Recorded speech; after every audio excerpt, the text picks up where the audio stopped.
මචං එක එක පස්සේ ගිහිල්ලා වැඳ වැටෙන්නේ නැතුව අනුන්ගේ කුඹුරක් හරි කරලා අඳේට කරලා ජීවිතේ ගැට ගහ ගන්න. ඒකටත් පුල් ඊර්ෂ්‍යාකාරයෝ ඉන්නවා. කුඹුරු අයිතිකාරයරත් කේලම් කියලා මිනිස්සු ඉන්න රටක් මේක.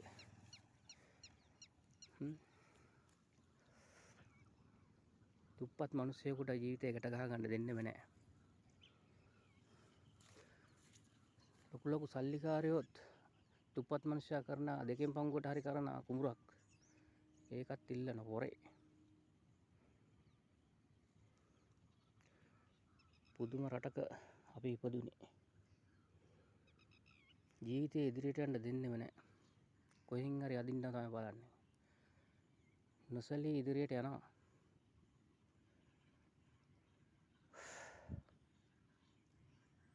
විශ්ව මාතාවගේ පීඨ ආශිර්වාදයෙන්